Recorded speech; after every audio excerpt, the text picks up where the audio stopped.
I slumped down onto the old rickety bed in the cramped rented room, my body aching with exhaustion as if someone had pressed down heavily on every fiber of my muscles. I was only 34 years old, but sometimes I felt as ancient as a 60-year-old man. Today had been an endlessly long day, 18 straight hours from the crack of dawn until the dead of night.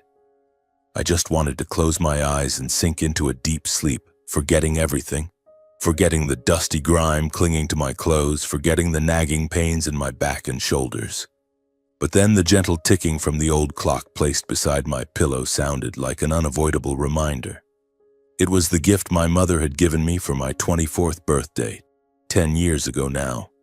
She had said, "Son, time flies by so quickly, use it to live well." Now each tick pulled me back to reality, to the sole reason I'd been gritting my teeth and enduring this for the past 5 years. My mother, Mrs. Florence Reed, the woman who had sacrificed her entire life for our family, now lying completely paralyzed in her hospital bed. I lay there staring blankly at the ceiling with its mottled cracks, and memories flooded back like a raging river. 5 years ago, my mother, at just 55 years old, was still a gentle seamstress, sitting at her old sewing machine mending clothes for the neighbors.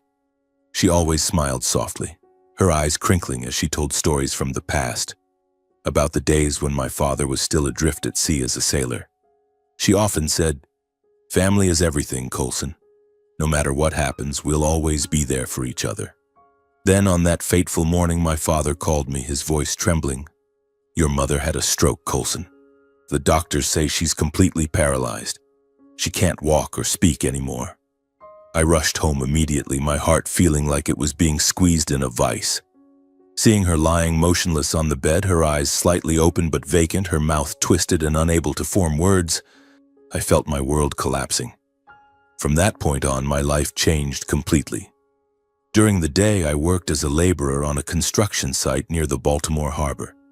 The job was grueling, from early morning until late afternoon, hauling cement, mixing mortar and building walls under the scorching sun or relentless rain. My co-workers often teased me for being quiet, calling me the silent guy. I didn't bother responding, just kept my head down and worked because my mind was always on my mother. Once a brick fell on my foot, causing excruciating pain and blood to flow freely, but I gritted my teeth and endured it. "I have to earn money, I have to send it back for Mom," I told myself.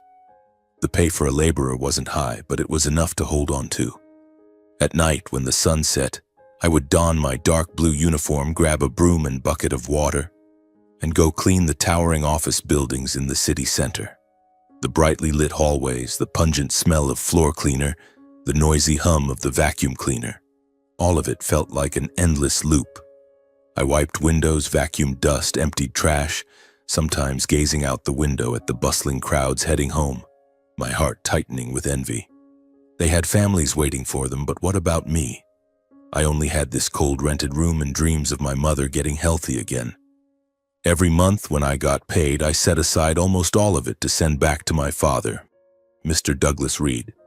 He was 66 now, a retired sailor, incredibly hot-tempered and stubborn. He always insisted he could take care of his wife on his own, but I knew he was getting old, and his health wasn't what it used to be. The money I sent was used to buy medications, hire nurses for care, and cover hospital bills for my mother. I imagined the scene of my mother lying in bed, the nurse changing her diapers, feeding her through a tube, and my father sitting beside her, stroking her hand. "Thank you, Coulson," my father would say over the phone, his voice hoarse. "Your mother's doing okay thanks to the money you send." I believed him, absolutely. Then there was my younger brother, Stephen Reed, 29 years old, working at the cargo port near home. He had once fallen into gambling, racking up debts that threw the whole family into turmoil. Once Stephen borrowed from loan sharks and nearly got his legs broken. Dad had to sell some things to pay them off. But since Mom fell ill, I believed Stephen had changed. He helped Dad take care of her, standing in for me, the eldest son who was busy in a distant city. "Don't worry, bro, I've got this," Stephen had texted me once. I smiled when I read it, my heart warming because the family was still there, still connected. But deep down, I often blamed myself. Why wasn't I more capable, more wealthy, so I could take Mom to the best hospitals and hire top doctors? I was just an ordinary laborer with little education and no special talents. I tormented myself for not having more time to visit her. The work was too demanding. Sometimes I did 3 shifts in a row, sleeping only a few hours. The last time I went home was 6 months ago. Mom was still lying there, her eyes looking at me but unable to speak a word.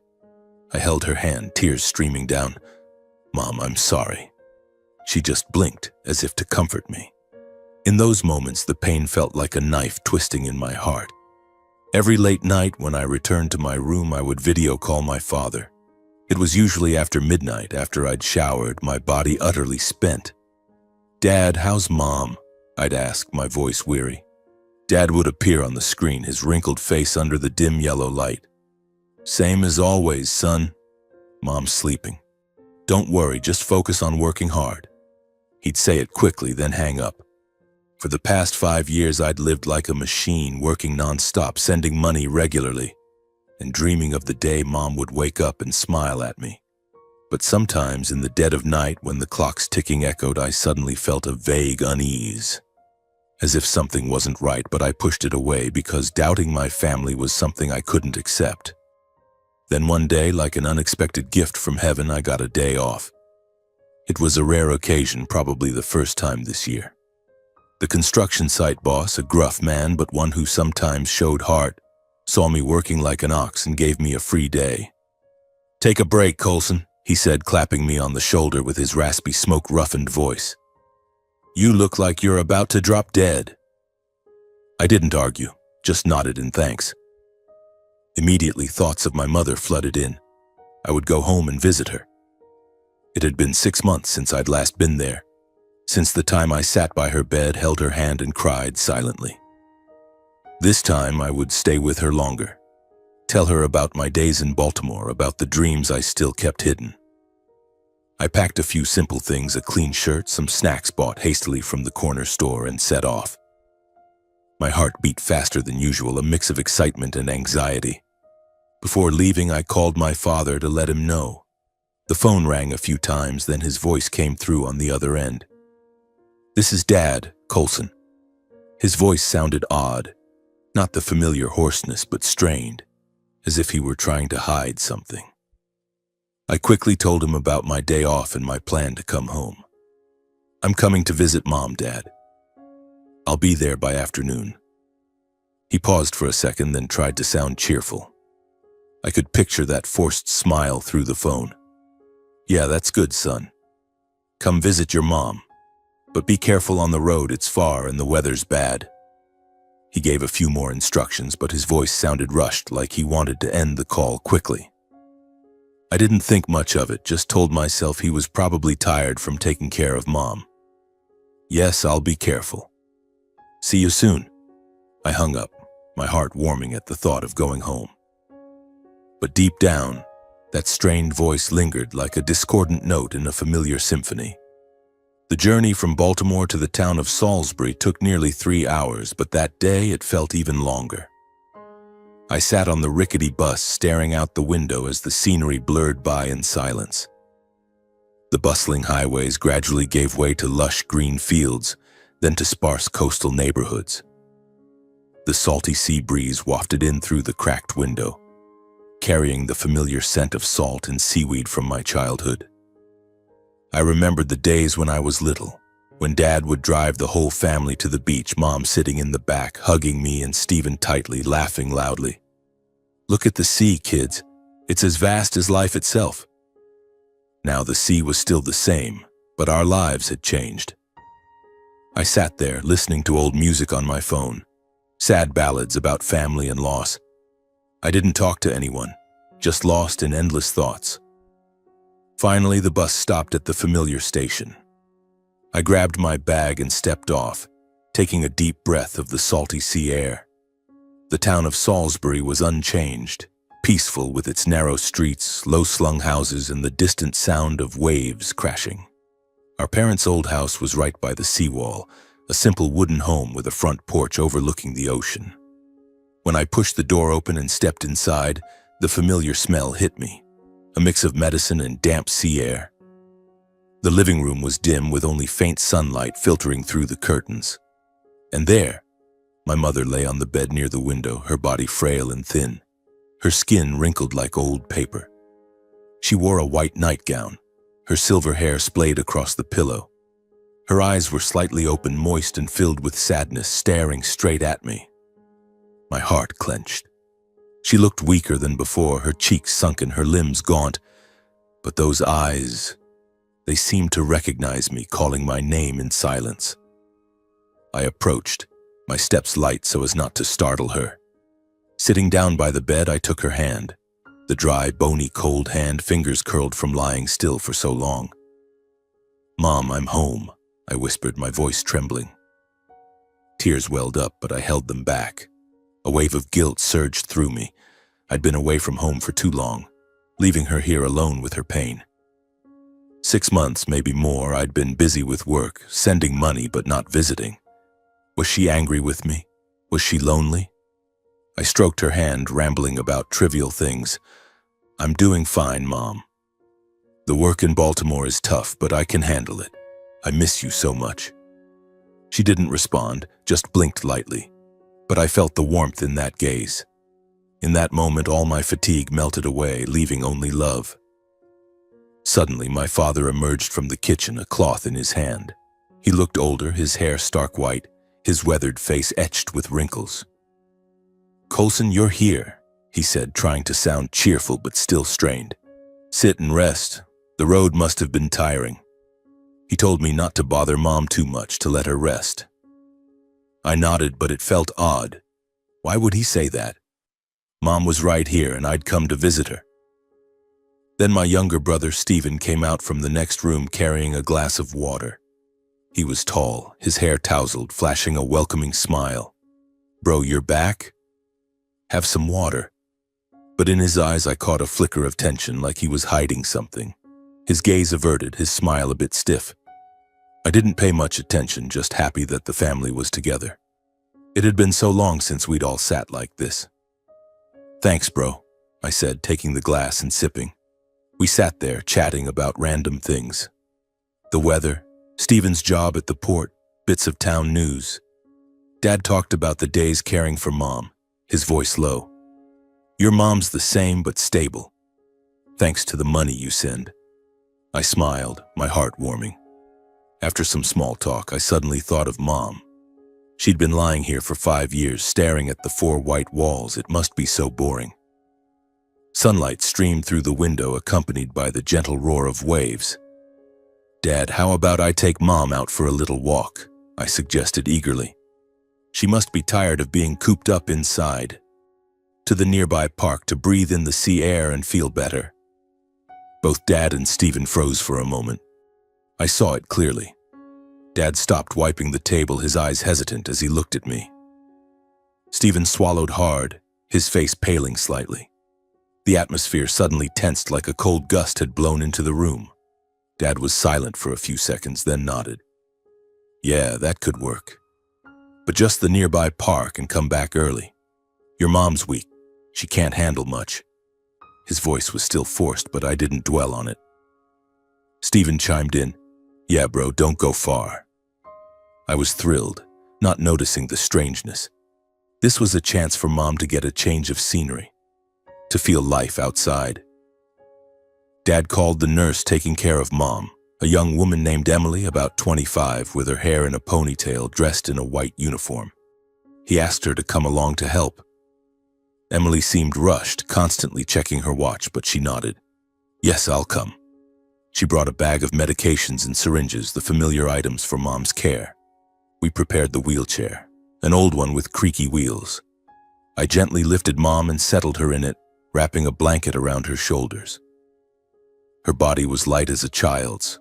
Her silver hair swayed slightly with the breeze from the window. "Mom, let's go for a stroll," I whispered. She blinked, and I imagined I saw a faint smile. We left the house, me pushing the wheelchair along the path by the seawall. The ocean was right in front, waves lapping gently, the sky a clear blue with white clouds drifting by. Emily walked beside us, silent. As I pushed, I told Mom about my work. In Baltimore, I do construction during the day and cleaning at night. It's hard, but I manage for you. The city's huge with crowded traffic, but I miss the sea here. I talked about my co-workers, my hasty meals, my dream of opening a small shop once she got better, just hoping she could hear and feel comforted. Mom sat still, her eyes gazing at the sea as if listening. The salty sea breeze blew through, bringing a rare peace. It had been so long since I'd felt like this. No fatigue, no worries, just family. Midway, as we approached the park, Emily's phone rang loudly. She answered, her voice urgent. "Yes, I'll be right there." Then she turned to me. "Hey, I have an emergency and have to go. Your mom needs her injection on time. If it's late, she could have a seizure. It's very dangerous." She handed me the syringe and gave quick instructions. "Inject this dose at 3 p.m. Don't forget." I nodded, carefully noting it in my phone and setting an alarm. A flash of worry hit me. I'd never injected Mom before, but I reassured myself, I can do this. For Mom. Emily hurried off, leaving me and Mom alone. The park was quiet, with only the rustle of leaves and the sound of waves. I continued pushing, but unease began to stir inside me. Why was everything so strange today? Dad's forced voice, Stephen's tense eyes, the nurse leaving abruptly. But I pushed it aside because this was the last peaceful day before everything came crashing down. The late afternoon gradually descended, the weak sunlight filtering through the tree canopy, dyeing the sparkling sea surface red. I pushed the wheelchair along the small sloping path leading to the park, a familiar route from my childhood where Stephen and I used to run and chase each other. Now it seemed longer, each step heavy with weight. My mother sat quietly in the wheelchair, her silver hair swaying lightly in the salty sea breeze. I bent down, adjusting the blanket covering her legs, afraid the cold wind might seep into her frail body. "Mom, are you warm?" I whispered, even though I knew she couldn't answer. My hand touched her skin, icy cold, and a wave of guilt surged through me. Over the past 5 years, I had sent money home, but had I ever truly been by her side like this? The work in Baltimore was like a whirlwind, sweeping me far away, leaving her with 4 walls and lifeless doses of medication. I looked out at the sea, the waves lapping gently like the old lullabies my mother used to sing, and my heart suddenly tightened with sorrow. I was lost in gazing at the sea, the rolling waves seeming to tell stories of my father's life, the old sailor who once drifted at sea for months on end. Memories flooded back. Those afternoons when my mother sat on the porch waiting for my father to return from the ocean, her arms around me and Stephen as she told fairy tales. "The sea is vast, but our family is the harbor to anchor in," she often said. I smiled, forgetting that the slope was getting steeper. My foot lightly tripped on a jagged stone, just a small stumble, but enough to make the wheelchair slip from my grasp. It tilted forward, then suddenly hurtled down the slope at terrifying speed. In that moment, my heart seemed to stop. The world around me blurred, leaving only the screeching sound of the wheels on the path and the image of my mother sitting helplessly in the chair, her hair flying wildly. "Mom!" I shouted, my voice breaking in my throat. I threw my bag to the ground and ran after it like mad, but the slope was too steep, the chair sliding fast like an arrow. My hand reached out, managing to grab the handle, but the powerful inertia pulled us both tumbling onto the soft grassy verge by the roadside. A loud thud echoed, dirt and grass flying everywhere, and I lay there, holding my mother tightly, my breath coming in gasps. My mother, her head had lightly hit the ground, a small scratch on her forehead. I quickly sat up, hugging her, frantically checking her breathing. My trembling hand touched her chest. Thankfully, there was still a weak, steady pulse. "Mom, are you okay?" I whispered, tears streaming down uncontrollably. She lay still, her eyes half closed but showing no clear signs of pain. I checked her body all over. No broken limbs, just a few scratches on her arms. My heart burned like fire. How could I be so careless, just because I was lost in thought, just because of a stupid stumble? Fear surged through me, mixed with self-reproach. I had promised to take care of her, to take her for a safe stroll, and yet Without wasting another thought, I rummaged in my bag for my phone, my hands shaking as I dialed emergency services. Hello, ambulance? There's an accident at the park near the Salisbury seawall. An elderly woman fell from her wheelchair. Please come quickly. My voice faltered, but they promised to arrive right away. I sat there holding my mother, stroking her hair, praying to the heavens that nothing serious would happen to her. The ambulance arrived faster than I expected, its siren wailing through the quiet park. 2 paramedics jumped out, quickly checked my mother, then gently placed her on the stretcher. Are you family? How's the lady? One asked. I hurriedly recounted the accident, my voice trembling. They nodded and loaded us into the vehicle. Throughout the ride to the hospital, I sat beside my mother, gripping her hand tightly. The ambulance rocked on the road, the siren still blaring, and in my mind there was only one plea. Please don't let anything happen to Mom, please. I blamed myself endlessly. That moment of carelessness, that damned stumble. Why hadn't I paid more attention? Why hadn't I pushed slower? The image of the chair hurtling down the slope replayed in my head like a nightmare. I didn't dare call my father. He was hot-tempered. If he knew I'd taken Mom out for a walk and caused an accident, he'd scold me harshly. What the hell were you doing, Coulson?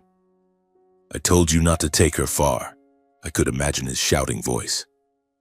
Stephen would worry too, but he'd probably blame me as well. No, I couldn't face them right now. I just hoped Mom was okay, that after the checkup we'd go home and everything would be as if it never happened. I'd inject her medicine myself, take better care of her. The hospital came into view, the ambulance stopped, and they wheeled Mom into the emergency room. I sat in the hallway, my heart burning with anxiety, watching the clock tick. Each minute passed like an hour. Finally, the door opened and a nurse called me in. The doctor was examining Mom, measuring blood pressure, checking reflexes, then taking scans. I stood there, my hands clenched, praying silently. After a while, the doctor, a middle-aged man with salt and pepper hair and a calm voice, turned to me. She only has minor abrasions and bruising on her shoulder. No broken bones, no serious head injury. With a few days of rest, she'll recover. I let out a sigh of relief, feeling the weight in my chest dissolve. Thank you, doctor, I said, my voice trembling with relief. Mom lay there, her eyes slightly open, looking better. I sat beside her, stroking her hand, my heart filled with gratitude. At least the accident wasn't serious. I could take her home, and tomorrow everything would be normal. As I prepared to sign the discharge papers, Dr. Leonard Briggs paused, looking at me thoughtfully. You're her son, right? What's her condition that she needs a wheelchair? He asked, his voice gentle but curious. I quickly explained. My mother has been completely paralyzed for 5 years due to a stroke. She can barely move and can't speak. The doctor frowned, shaking his head slightly. That's strange, he said softly, as if to himself. I don't see any signs of long-term paralysis. Her muscles aren't atrophied, her knee reflexes are functioning normally, and her joints are soft and flexible. It doesn't resemble a bedridden paralysis patient at all. His words hit me like a bolt from the blue. I stood frozen, cold sweat running down my spine, my limbs numb. What do you mean, doctor? Could it be? My voice trailed off, trembling. He looked at me, his eyes serious. The test results aren't wrong. Mrs. Florence's body is completely normal. There's no sign of prolonged neurological damage. You should probably check her medical history again. I left the hospital, pushing the wheelchair with my mother, but my mind was in turmoil. The doctor's words echoed. Muscles not atrophied. Normal reflexes, completely normal. How could that be? For 5 years, my father and Stephen had always said Mom was completely paralyzed, needing constant medication. I looked at my mother. She sat quietly, her eyes gazing at the sea, but now that gaze seemed different. Not vacant, but as if hiding something.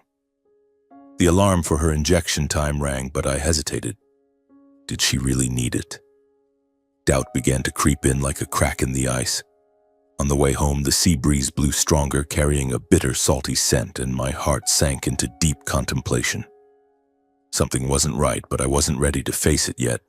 The peaceful day had ended and the storm was approaching. The road from the hospital back home seemed longer than ever, even though it was only a few blocks away.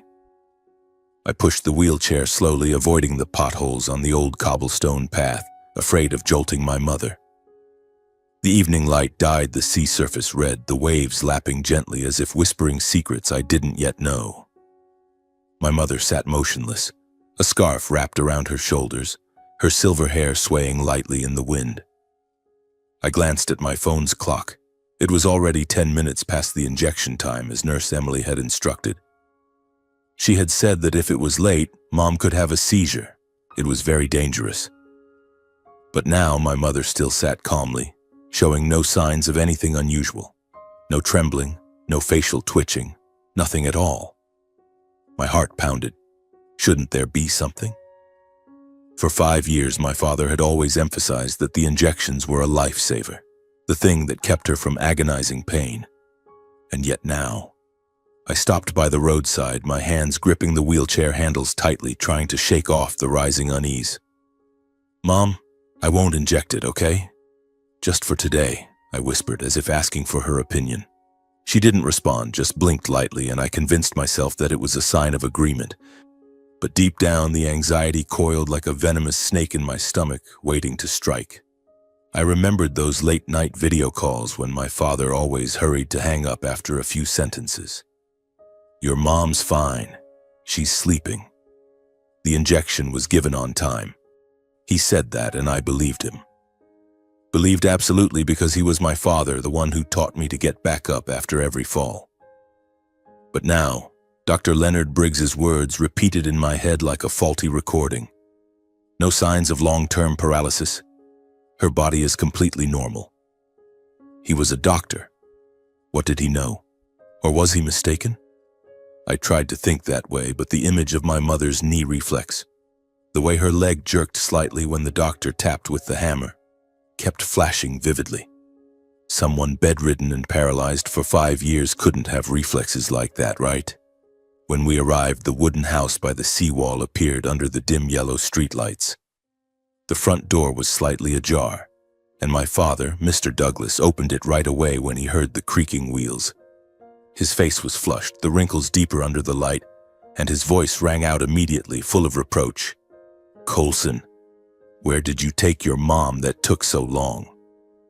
"I told you, just the nearby park," he scolded, reaching out to steady the wheelchair, his eyes scanning over Mom as if checking her.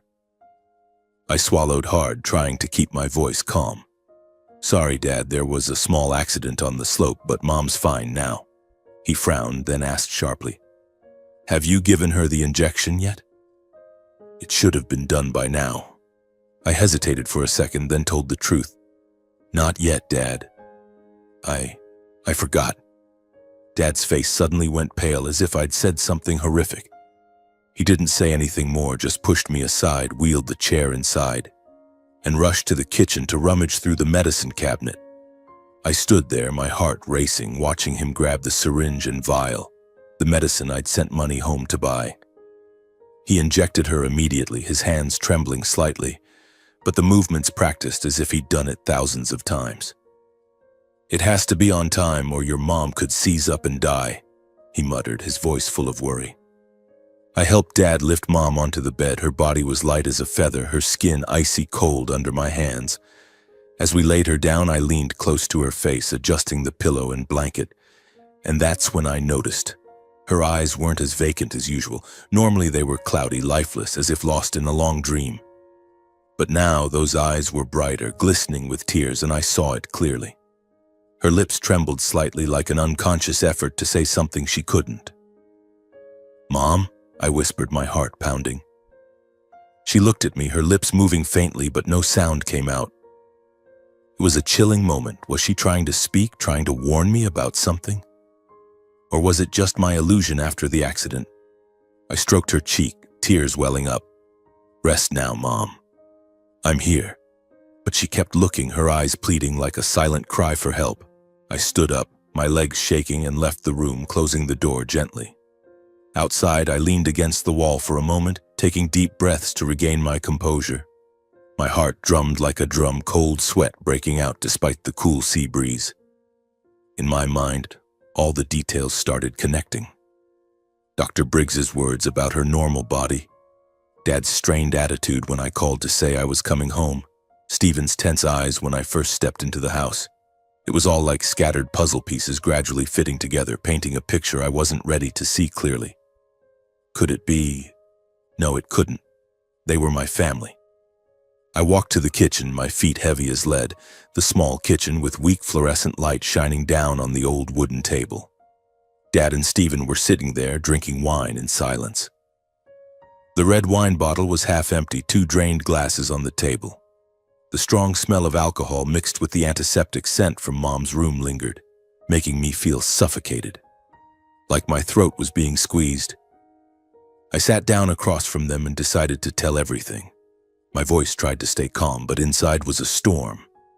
Today, when I took Mom for a walk, I tripped, and the wheelchair slid down the slope. I called an ambulance and took her to the hospital. The doctor checked her and said she only had minor abrasions, that she'd be fine with a few days of rest.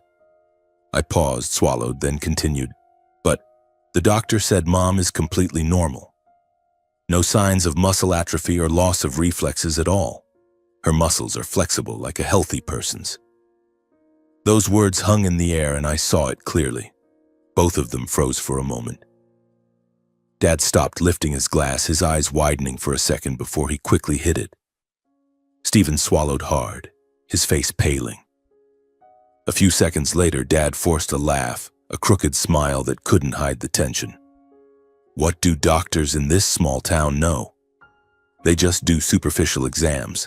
They don't understand your mom's complex chronic condition. He said it, trying to sound normal, but I heard the tremor in his voice. Maybe today she was feeling better, so her reflexes were stronger than usual. The medications help with that. He patted my shoulder, but his hand was icy cold. Stephen quickly chimed in, his voice evasive. Yeah, bro, you haven't been home in ages. You don't understand Mom's condition fully. She's up and down, complicated. Dad and I have been taking care of her for 5 years, changing diapers, feeding her, staying up nights when she seizes. It's tough. You're far away, working and sending money, but you don't know everything we've gone through. He spoke quickly, his eyes avoiding mine, his hand gripping the wine glass tightly. I sat silently listening, not reacting. Their words sounded reasonable, but why did waves of doubt rise in my heart? It was as if they were acting, covering something up. But mixed in was guilt. Was I wrongly suspecting my father and brother? They had cared for Mom in my place, sacrificing time and energy. I was in Baltimore sending money, but did I really understand them? Yeah, maybe, I said softly. But inside, the crack had grown wider. Before leaving home to return to Baltimore for work, I went back to Mom's room one last time. She lay there under the dim bedside lamp, her eyes still slightly open. I leaned down and kissed her forehead. I'm heading back, Mom. I'll call tomorrow. She looked at me, her eyes following in silence. For some reason, I felt those eyes wanted to say something, a warning I couldn't yet understand. The days that followed in Baltimore were hell for me. I returned to the familiar grind, hauling cement at the construction site by day, cleaning offices by night. But my mind was no longer there. Every time I lifted a bucket of mortar, my hands trembled, not from fatigue, but from the relentless flood of thoughts. Dr. Briggs's words echoed endlessly. Her body is completely normal. How could that be? For 5 years, I had sent thousands of dollars home, believing it was to save my mother, to provide her with medicine and nursing care, but now everything seemed like a scam. I lay on the bed in my cramped rented room, staring at the mottled ceiling, plagued by chronic insomnia. The ticking of the clock my mother gave me felt like torture. Each tick a question: what were Dad and Stephen hiding? Why did they freeze when I mentioned the hospital? Why didn't Mom have a seizure despite missing her injection? I blamed myself for being too trusting, for blindly sending money without checking. But the unease didn't fade. It grew like a tumor, making it impossible to sit still. After many sleepless nights, I decided I had to investigate quietly. No warnings, no questions, I would uncover the truth myself. Because if my instincts were right, the family I clung to, the only thing I had, was crumbling. A week later, I asked for half a day off at the site. The boss frowned. "Another day off, Coulson? You work like an ox, but you're always taking breaks." I mumbled an apology, lying about a headache, then rushed to the bus back to Salisbury. The 3-hour ride this time wasn't silent like before. My heart pounded, cold sweat broke out despite the chilly weather.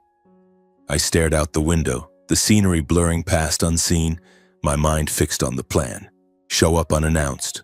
Observe. Find evidence. If Dad and Stephen were hiding something, they wouldn't expect me back so soon. I told myself to stay calm, to act normal, but my hands gripped my bag tightly, my heart racing with anticipation. Would I find anything? Or was it all my imagination and I'd end up ashamed for doubting my own flesh and blood? The salty sea wind rushed in as the bus arrived, and I stepped off, my legs slightly shaky. Salisbury was still peaceful, but to me it now felt like a labyrinth full of secrets. I walked to the wooden house by the seawall, trying to step lightly to avoid noise. The front door was slightly ajar, and I pushed it gently, my heart drumming. Inside, the familiar air, medicine mixed with damp sea scent, but no Dad or Stephen. Only Nurse Emily sat by Mom's bed reading a book. She startled and looked up when she saw me. "Coulson? Why are you here so suddenly? Your Dad and Stephen are out. I don't know when they'll be back." Her voice trembled slightly, her eyes avoiding mine, and I sensed the tension. "Yeah, just a surprise visit to see Mom," I said, forcing a friendly smile. "Where did Dad and my brother go?" She shook her head. "I'm not sure. Mr. Douglas said he had business in town and Stephen went to work at the port." I nodded, a slight relief. This was my chance. I pretended to tidy up, sweeping the living room with a broom, wiping the kitchen table, but my eyes scanned everywhere. My heart beat faster as I slipped into Dad's room, the small one at the end of the hall where he slept alone since Mom got sick. The door was ajar and I pushed it lightly, stepping in like a cat. The smell of old tobacco and wine lingered, his bed unmade, and I quickly moved to the desk, the bottom drawer where he kept important papers. My hands shook as I pulled it open, afraid of making noise. Inside, a mess of documents. Mom's medical records, pharmacy receipts, and a thick stack of long-term care insurance contracts in Florence Reed's name. My heart pounded as if it would burst. These were what I needed. I flipped through quickly, seeing hospital records from 5 years ago confirming the stroke, followed by nurse bills and medication lists. I took out my phone, hands trembling so much I nearly dropped it, and photographed everything. Every medical page, every receipt, every signature. Sweat rolled down my forehead as I listened for sounds from the living room, afraid Emily would notice.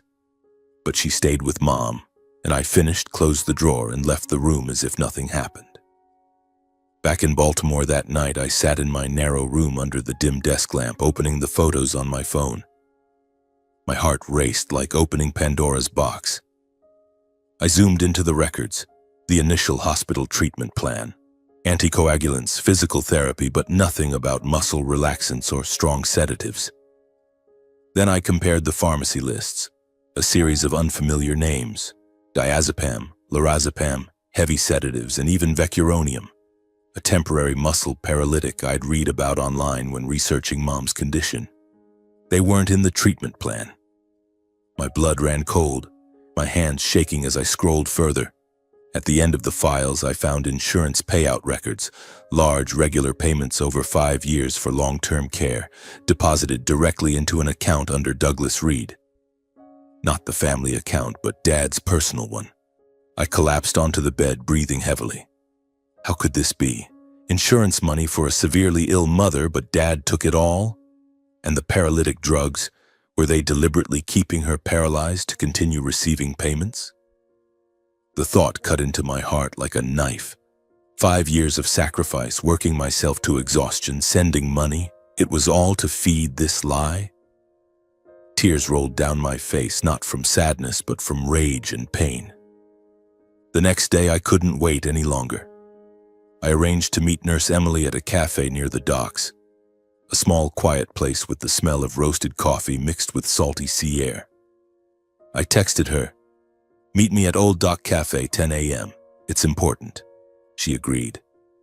When I arrived, the place was nearly empty, just a few fishermen in the far corner. Emily walked in, her face pale, eyes darting around as if afraid of being followed. "Coulson, what's wrong?" she asked, her voice low. I didn't beat around the bush, pulled out my phone and showed her the photos. "Explain this. These drugs, sedatives, paralytics, not in the treatment plan." Her face went even paler, her hands shaking as she held the phone, speechless. Her eyes widened, tears welling up, and the cafe's atmosphere suddenly grew tense like a storm was brewing.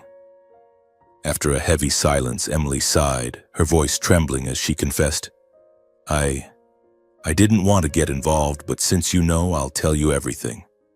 At first, I believed your father, thought your mom was really paralyzed after the stroke.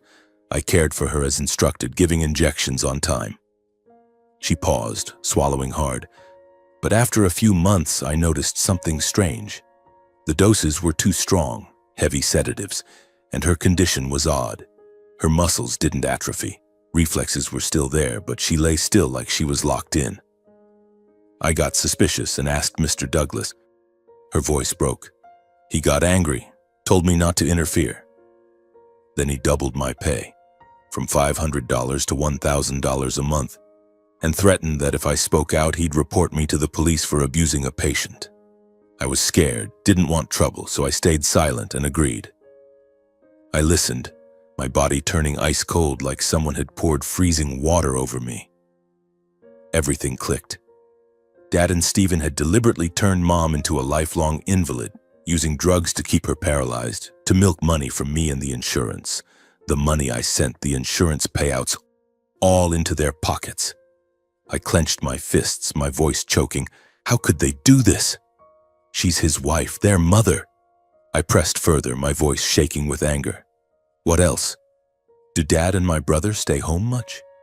Emily nodded, her voice soft. They're often away, leaving me alone with her. Mr. Douglas goes out of town a lot, Stephen to bars or the port, sometimes coming home late. I feed her, change her, give the injections. Her words cut like knives, confirming my fears. Mom lay there conscious but trapped by the drugs, witnessing everything, their laughter, their schemes, unable to cry for help. The pain was so intense I wanted to scream, but the quiet cafe forced me to hold it in. Thank you, I said, my voice hoarse. At the end of the conversation, I asked Emily to keep it secret. Don't tell Dad or my brother about this meeting. And from now on, take the injections from Dad, but don't give them to my mom. She nodded, eyes red. I promise, Coulson. I feel guilty too. I left the cafe, the sea wind blowing hard, but my heart was now a blaze of anger. The truth was out and I wouldn't stop. Dad and Stephen, the betrayers, would pay the price. After the meeting with Emily, I could no longer sleep. Back in my rented room in Baltimore, I lay awake all night, eyes wide open, staring at the mottled ceiling. The image of my mother lying motionless on the bed, imprisoned by those poisonous doses, haunted me relentlessly. She was conscious, hearing everything. The sound of Dad laughing with Stephen about money, their plans to keep her sick to collect benefits, but unable to cry for help. For 5 years I had worked like an animal, sending money home in the hope of saving her, only for it all to fuel a scam orchestrated by my own flesh and blood. Tears rolled down my face in the darkness, not from sorrow, but from rage and betrayal. I asked myself, how could they do this? Dad, the man I once revered, who told stories of the sea to teach me strength. Stephen, my younger brother, who had stumbled before but whom I believed had changed. Now they were strangers, monsters wearing the mask of family. The more I thought, the stronger my intuition grew. It was darker than I had imagined. Not just the insurance money, not just the drugs. There had to be more, deeper secrets I needed to unearth. The next morning, instead of going to work, I called in for extended leave, lying about a serious illness. The boss grumbled, but I didn't care. I decided to stay in Salisbury, renting a cheap room near the seawall, just a few blocks from my parents' house. It was a rundown motel with peeling paint on the walls and a musty smell, but it was enough to hide and observe. My heart was full of excitement and anxiety. If discovered, everything would collapse. But I couldn't stop. This was for Mom, for 5 years of sacrifice betrayed. The first morning in Salisbury, I woke at dawn, brewed a strong black coffee in the motel room, then drove the cheap rental, a beat-up pickup, to the end of the street opposite my parents' house. I parked in a hidden spot behind thick bushes, turned off the engine, and waited. My heart pounded, hands gripping the steering wheel, eyes glued to the wooden house by the seawall. As soon as the sun rose, the door opened, and Mr. Douglas, my father, stepped out. He was dressed more neatly than usual. A clean plaid shirt, new jeans, polished leather shoes. Not the old clothes he wore around the house. He looked around for a moment as if checking for followers, then got into his old pickup, started the engine, and drove in the opposite direction from town toward the outskirts. I held my breath, waited a few minutes, then followed from afar, keeping a safe distance to avoid detection. My heart beat faster. Where was he going? Why dressed like that? The familiar road led out of Salisbury, past green fields and sparse woods, but I didn't dare follow too closely, afraid he'd recognize my vehicle. He stopped at a roadside cafe, bought fast food, then continued.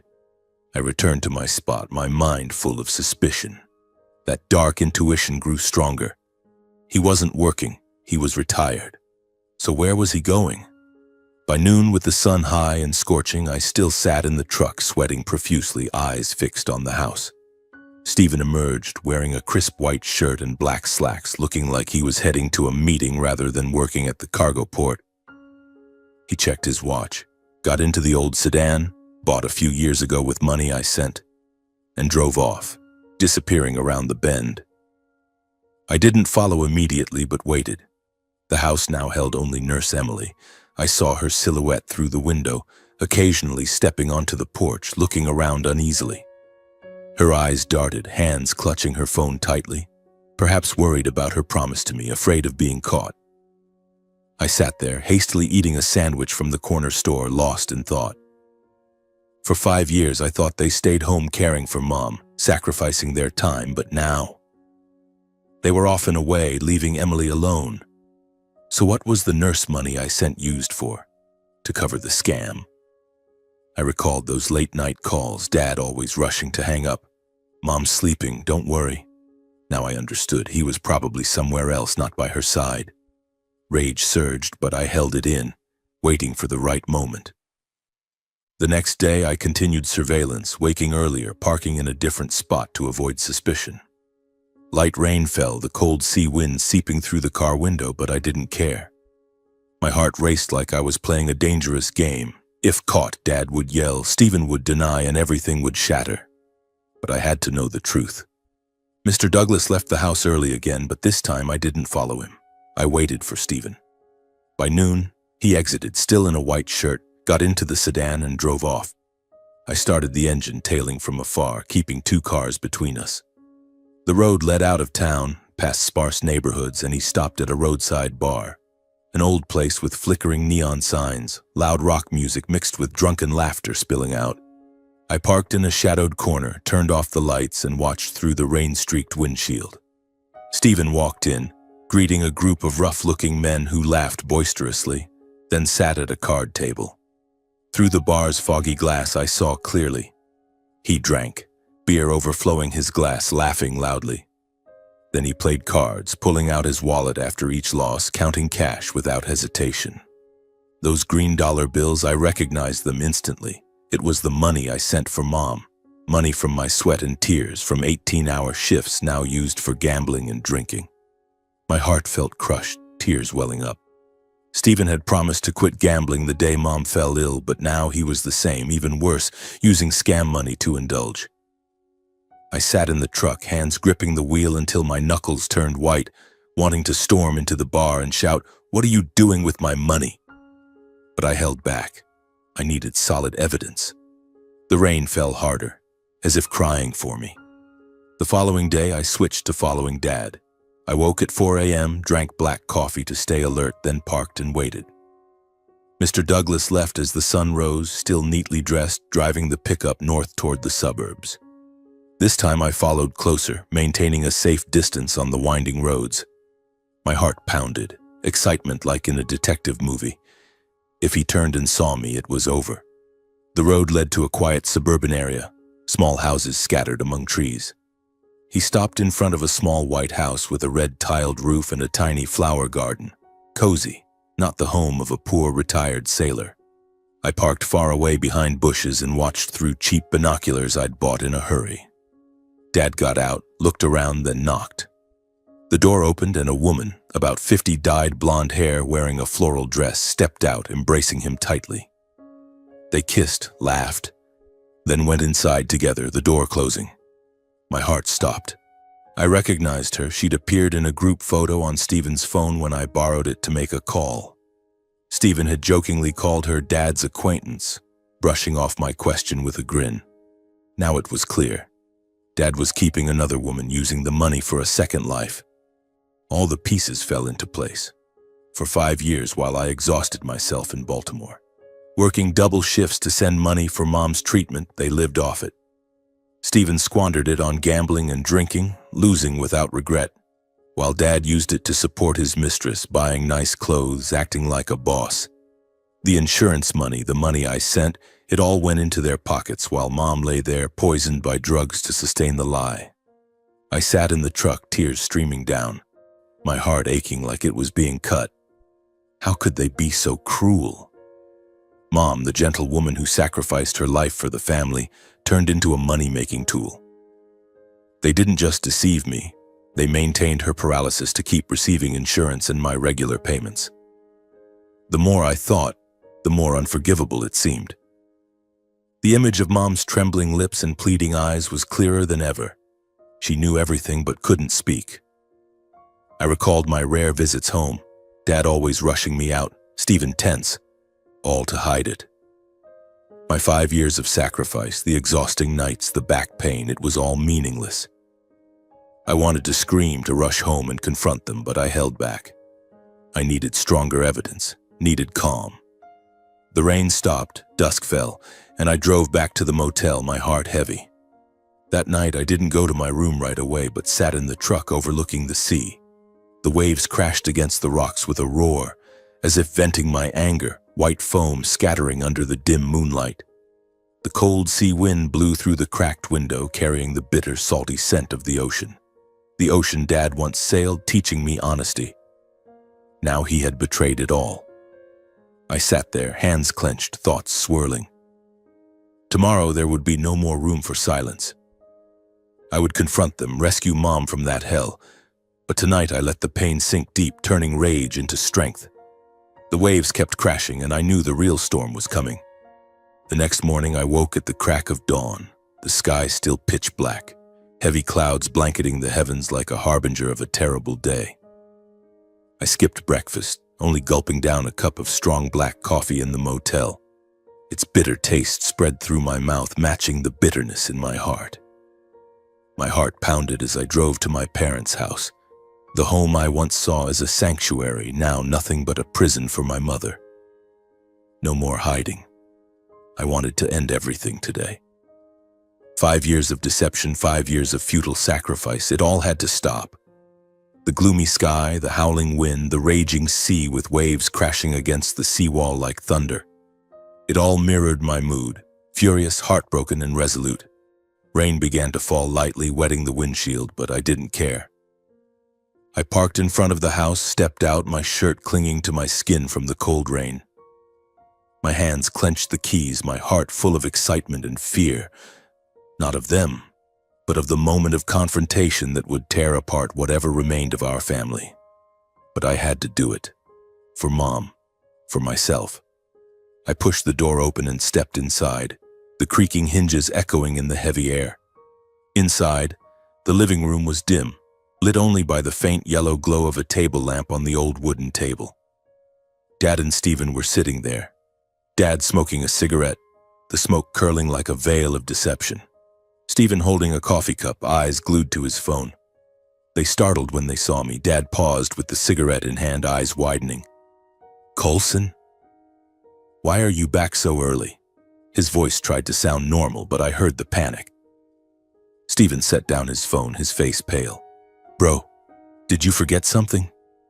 My gaze was cold as steel, staring straight at them without blinking. I stood there, rain dripping from my hair onto the floor, my heart like ice. I was no longer the quiet, simple son. I was a man betrayed, ready to confront. I'm here to end everything, I said, my voice low but firm, resounding in the room. The atmosphere suddenly tensed like a string about to snap. Dad frowned, Stephen swallowed hard, and I knew they sensed part of it. I began, my voice steady and resolute, giving them no chance to interrupt. I know everything. The withdrawals from the insurance account, the lavish spending, even injecting Mom with drugs to keep her paralyzed, so you could keep getting money from me and the insurance company. My words exploded like a bomb, hanging in the air. I detailed everything without holding back. I found the papers in your drawer, Dad. Receipts for sedatives and paralytics not in the treatment plan. Insurance money transferred directly to your account. I followed Stephen to the bar, saw him gambling, pulling out cash, the money I sent for Mom. And you, Dad, I saw you at the White House in the suburbs with that woman. For 5 years, I worked myself to death thinking I was saving Mom, but you used that money to live comfortably, to betray her. My voice grew louder, trembling with anger, tears welling up, but I held them back. The image of Mom lying still, her eyes pleading, kept flashing, pushing me on. Dad sat frozen, his face flushed. Stephen stood, hands shaking.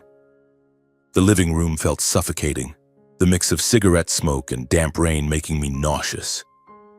I remembered those nights in Baltimore, lying awake, thinking of family, sending money with hope. All now a cruel joke. Mr. Douglas frowned deeper, trying to stay calm, his voice hoarse but defensive. You're obsessed, Coulson. What you saw is just a misunderstanding. Nurse Emily? She made it up. I fired her for being lazy. The insurance money? It's to care for your mom, for the whole family. What do you think I used it for? I'm old, I need rest, but everything is for your mother. He said it, waving the cigarette, smoke billowing like a cover for the truth. But his eyes darted away, unable to meet mine. Stephen stood fully, explaining loudly, his voice shrill with panic. You're wrong! We just wanted to maintain the care costs. Mom's seriously ill, the drugs are expensive, insurance is complicated. I go to the bar just to unwind, not to gamble. You're far away. How would you know what we've been through? Staying up nights caring for Mom, worrying about money. It's all for the family, no bad intentions. He spoke quickly, hands flailing, face red. Their words sounded familiar. Just like when I mentioned the hospital, forced smiles and evasions. But now I saw the falseness clearly. Dad's eyes blinking rapidly, Stephen swallowing constantly. They were acting, trying to salvage it, but it was too late. I stood there, my heart aching like it was being cut. Why were they still denying? Why not admit it?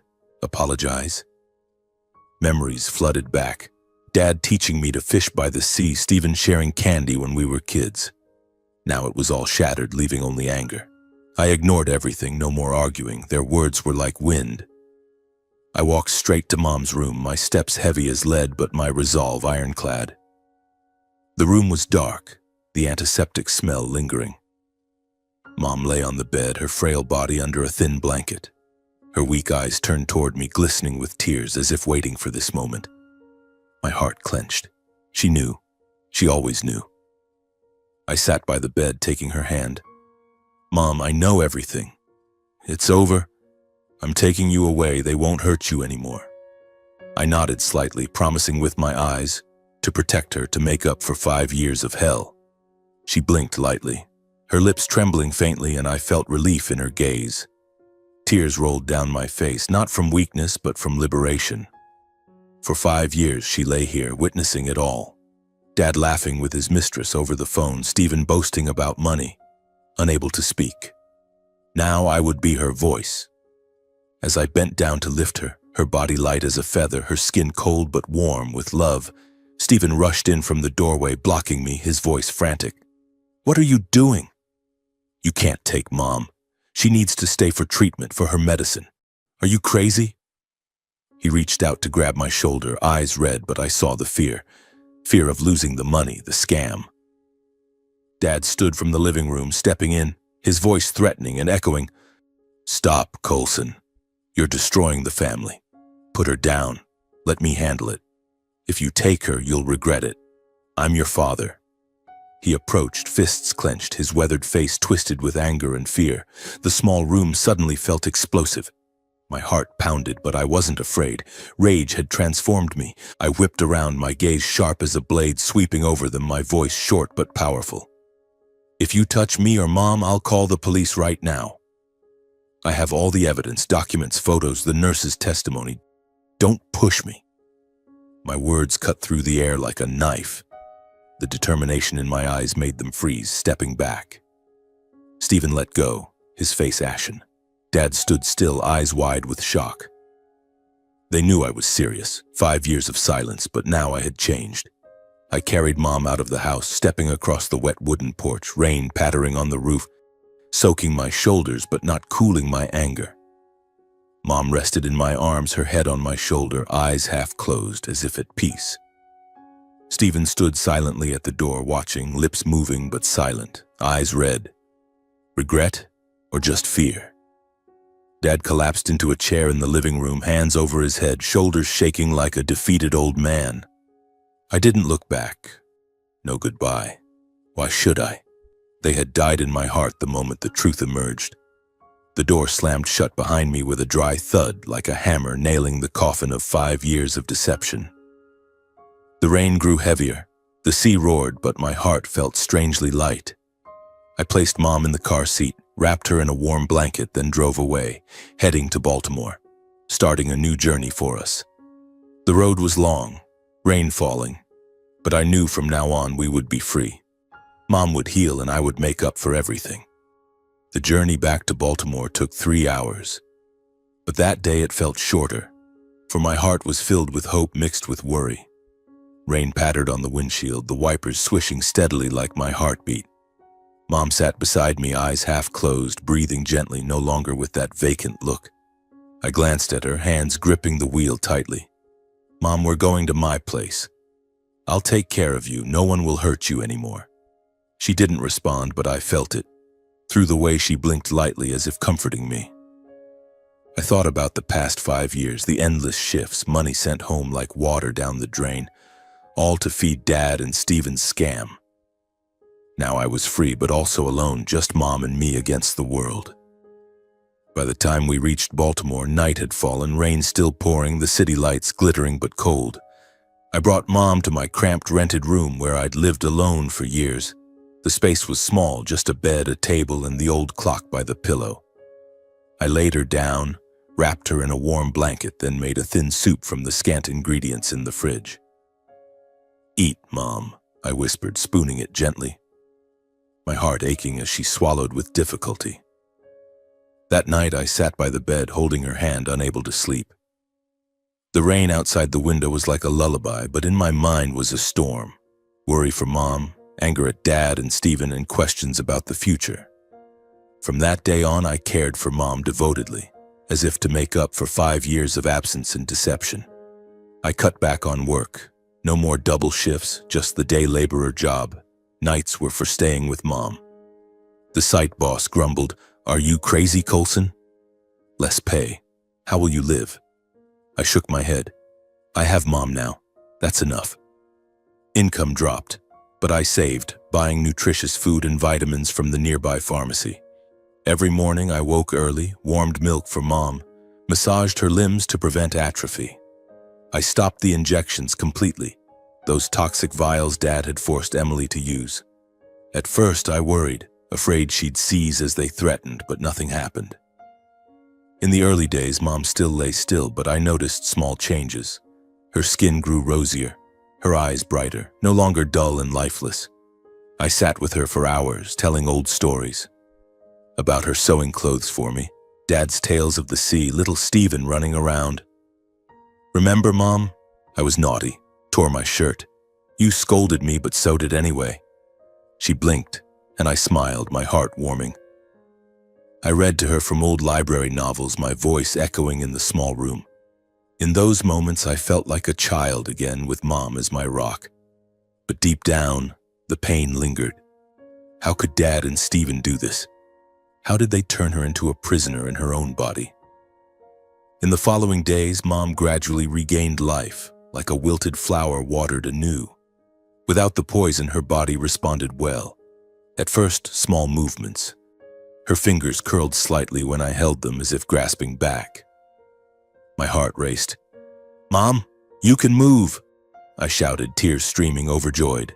She blinked faster as if responding. I massaged daily, helped her sit propped against pillows, fed her nutrient-rich porridge with pureed vegetables. A week later, she began blinking deliberately, one for yes, two for no, when I asked, "Hungry, Mom?" One blink and I laughed loudly, hope flooding me. Then, after more time, her lips moved, trying to speak. The first time, she whispered a few words. "Si, cold sen." Her voice was weak, hoarse after 5 years of silence, but to me it was the most beautiful sound in the world. I hugged her, sobbing, "Mom, you can speak. I'm here, I'm here." She smiled faintly, eyes glistening, and in that moment all fatigue vanished. I called a doctor, not from Salisbury, but in Baltimore, a new, honest one. He examined her. She was affected by heavy sedatives, but her body is basically healthy. With continued recovery, she'll walk again. I nodded, gratitude overflowing. Each day I supported her in exercises, from fingers to arms, then legs. She progressed quickly, as if her body had been waiting for this moment. During Mom's recovery, Dad and Stephen showed up unexpectedly. It was a drizzly afternoon in Baltimore about 2 weeks after I took her away. I was feeding Mom porridge when a knock sounded. Opening the door, I saw them, Dad looking older, silver-haired, disheveled. Stephen gaunt, eyes shadowed. "Colson, let me in," Dad said, voice hoarse, forcing a smile. I blocked the door, my heart cold. "What do you want?" They entered, looking at Mom on the bed. Her eyes met theirs with estrangement and chill. Dad sat, pleading, "Son, I know you're angry, but listen. We were poor, Mom was gravely ill, insurance was a lifeline. Stephen and I just wanted to provide, but we got carried away. Don't turn your back on family, we're blood." Stephen added, eyes red, "Bro, I was wrong, but because of poverty, debts. Mom needs us together." Their words cut like knives, blaming poverty. Poor, yet Dad kept a mistress. Stephen gambled? I recalled my exhausting nights sending money while they laughed and squandered. Rage surged. I growled, "Get out! You're no longer my family. You poisoned Mom, deceived me for 5 years. For money. Don't come again or I'll call the police." Dad stood, eyes blazing. "You dare? I'm your father." But I pushed them out, voice icy. "Not anymore. Leave." They went, Dad muttering curses, Stephen glancing at Mom with fake remorse. I slammed the door, hugged Mom, heart aching but resolute. She blinked as if agreeing. 2 months later, Mom recovered miraculously. She could walk slowly, leaning on me, taking her first steps around the room. "Son, I can walk," she said, voice clearer though still weak. I laughed, hugging her. "You're amazing, Mom." She sat by the window, gazing at the bustling city, telling me stories of old days, her love for Dad, but now without sadness.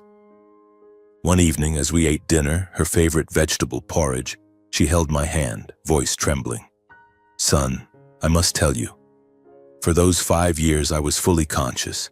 I heard everything, every whisper from Dad and Stephen, every sin, every plot. They discussed insurance money, how to inject drugs to keep me sick forever, laughing as they divided the money you sent. I heard Dad on the phone with that woman, Stephen, bragging about gambling wins. I wanted to scream, to move, but couldn't. Like locked in my own body. It hurt so much, but thinking of you, I endured." Her words struck like lightning. I sat frozen, tears rolling. How could it be? She was awake, witnessing it all. The betrayal, the cruel laughter, unable to call for help. That image haunted me. Mom lying still, hearing Dad laugh with his lover, Stephen counting cash. Pain overwhelmed, I hugged her. "Mom, I'm sorry, I didn't know." Dad and Stephen's actions were truly inhuman. I couldn't forgive. I clenched my fists, deciding they would pay. Not revenge, but justice, to face consequences. She stroked my hair. Son, I forgive, but I support whatever you do. That night I lay thinking, heart burning with anger. Mom was reborn, but the wound remained. I would make it up to her and ensure the betrayers paid the price. The next morning, while Mom was still asleep, I sat at the old wooden table in the small apartment, beginning to compile the evidence. I reviewed the photos of the documents from Dad's drawer, falsified medical records, receipts for sedatives and paralytics not in the treatment plan, insurance payout statements transferred directly to his account. I printed them out, organizing them carefully into a thick dossier. Then Emily's testimony. I called her, recording our conversation at the cafe where she admitted Dad had doubled her pay and threatened her to stay silent. I promised to testify, she said over the phone, her voice trembling but resolute. I added the report from Dr. Leonard Briggs at Salisbury Hospital, the first to discover Mom's body was normal, and the new doctor in Baltimore confirming she had been affected by prolonged toxic drugs. Finally, Mom's account. I noted down every detail, every word she heard, every plot she silently witnessed. That dossier was like a bomb, heavy in my hands, but also a weapon for justice. I decided to hire a lawyer, not a cheap one, but one specializing in medical crimes and fraud. I searched online and called Harris & Associates in downtown Baltimore, renowned for complex family lawsuits. At the first meeting, I entered the bright office with glass walls overlooking the street, my heart pounding like the first confrontation with Dad. Lawyer Elena Harris, a middle-aged woman with her hair in a bun, calm but sharp-voiced, sat across from me listening to the story. Mr. Coulson, this is serious. Medical abuse, insurance fraud, and possibly false imprisonment. With this evidence, documents, nurse testimony, medical reports, and your mother's statement, we have a high chance of winning. She flipped through the file, eyes lighting up. They used paralytics to keep Mrs. Florence ill to receive benefits and your money. This isn't just civil, it's criminal, possible prison time. I nodded, heart aching. I want them to pay, not with money, but prison. For Mom. She smiled. We'll do that. I'll file the lawsuit and request an investigation. The lawyer fees were high, but I used my meager savings from 5 years of work, money once sent home, now for justice. The investigation unfolded quickly, like a whirlwind sweeping everything away. After the lawyer filed in Salisbury District Court, police got involved immediately. I remember that day, a chilly morning in Baltimore, Mom practicing walking around the room when the phone rang. Mr. Coulson, police have arrested Douglas and Stephen Reed. They're being questioned. My heart raced. I told Mom, Mom, they've been arrested. She sat quietly, eyes glistening. I'm sad, but it had to be. The trial took place 3 months later at Salisbury District Court, an old building with gray stone walls under a gloomy sky like the day I took Mom away. I drove back with her, the 3-hour trip full of tension. Mom sat beside me, gripping my hand. Son, I'm scared, but we must face it. I stroked her hand. I'm with you. The trial opened in a cramped courtroom, wooden benches creaking, the air heavy as lead. The judge, a middle-aged man with a stern voice, banged the gavel. The state versus Douglas Reed and Stephen Reed for medical abuse, insurance fraud, and serious bodily harm. Dad and Stephen sat in the defendant's box in gray prison uniforms, faces gaunt, eyes downcast. Dad glanced at me briefly, eyes red, but I turned away. No feelings left. Stephen sobbed, whispering, "Bro," but I shook my head. The prosecutor, a sharp woman, presented the charges. The defendants deliberately used toxic drugs to keep victim Florence Reed in a fake paralyzed state for 5 years, defrauding insurance and money from her son, Coulson Reed. Mrs. Harris, our lawyer, stood, voice resounding. We have full evidence, documents, medical reports, witness testimony. The trial lasted 3 days, each peeling away layers of truth.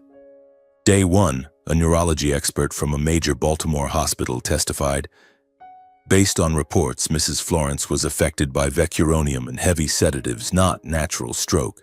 Her muscles didn't atrophy, reflexes normal, clear signs of drug abuse.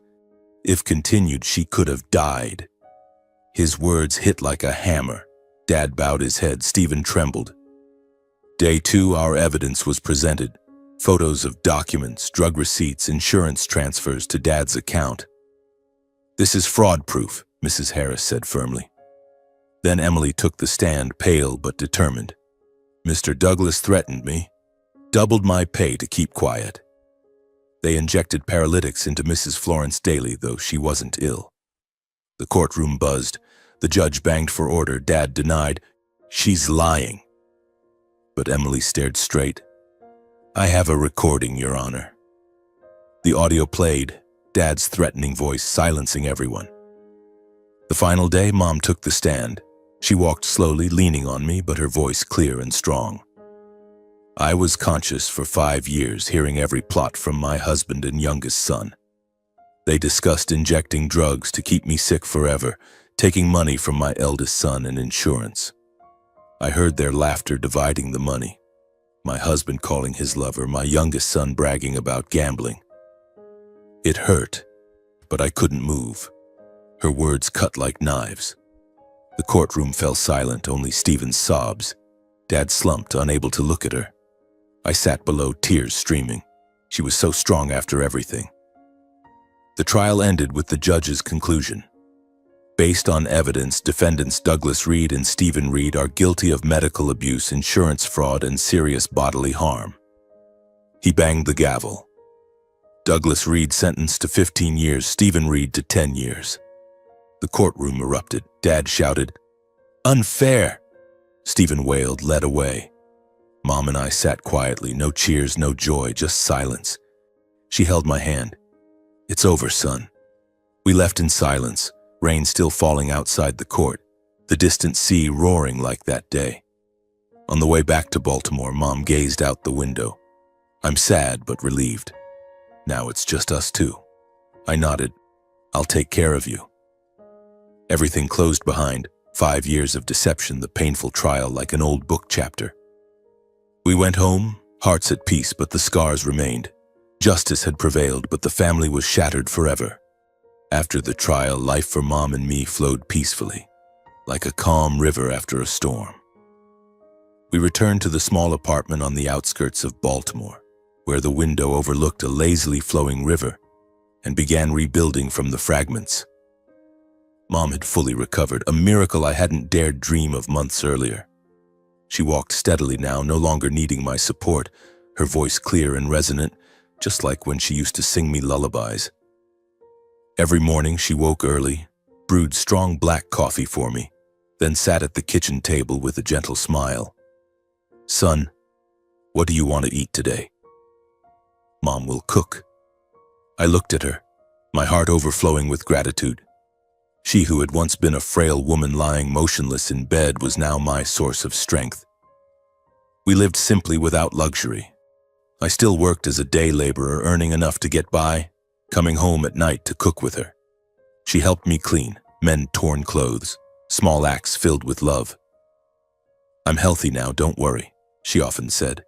But I remained careful, massaging her limbs every evening to prevent weakness. In those days, we rarely spoke of the past, Dad and Stephen now prisoners serving long sentences. But sometimes in quiet afternoons, she gazed at the river, eyes distant. "I miss Salisbury. The sea there was beautiful." I hugged her. "I'll take you to another beach, Mom. Now we have each other, that's enough." That tranquil life taught me, happiness isn't wealth, but moments with loved ones.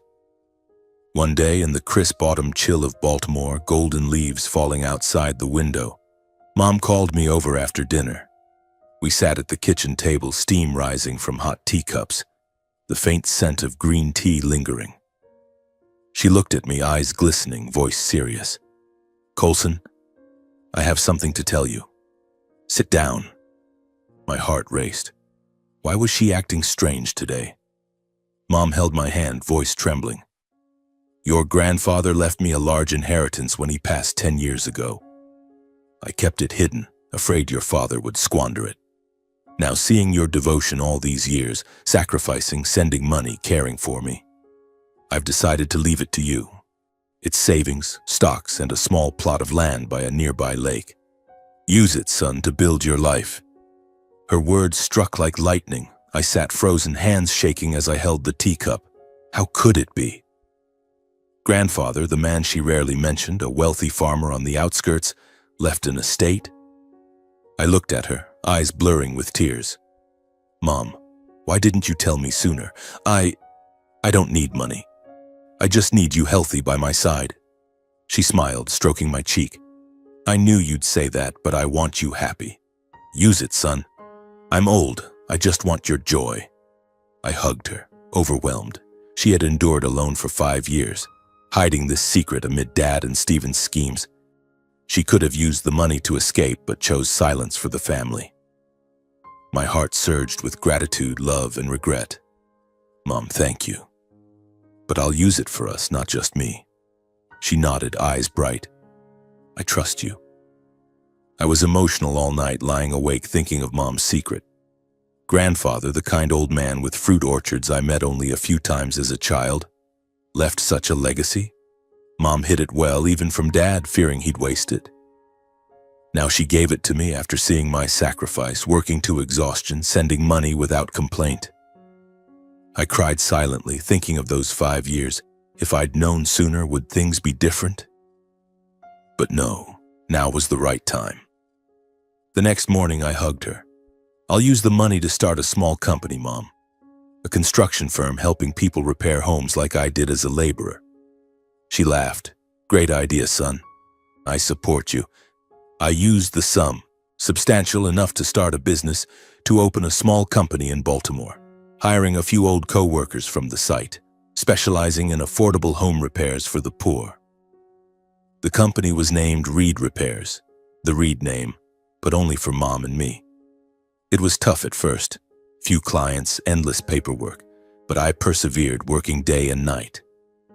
Mom helped from home. Son, a client called about a roof repair. She smiled, voice cheerful. The business grew. Clients praised, Coulson repairs cheap and quality. I smiled, proud, from laborer to owner, thanks to Mom. Once the company stabilized, I used the remaining money to start a charity, Florence Foundation, named after Mom, helping the sick and families deceived like us. Remembering Mom's 5 years of suffering, the foundation provided free medical care and legal advice for abuse victims. Mom, I want to help others like you helped me, I said. She nodded. My son is kind-hearted. We held community health clinics, distributed medicine, and I shared my story to warn, don't blindly trust family, verify. The foundation grew, receiving donations, and I saw Mom's pride. You make me so happy.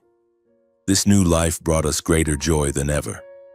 Mom and I moved to a new home by the lake near Baltimore, a small wooden house with a flower garden overlooking peaceful waters. Mom loved it. Like Salisbury, but without the pain. We lived happily. Mornings she cooked. I took her walking by the lake.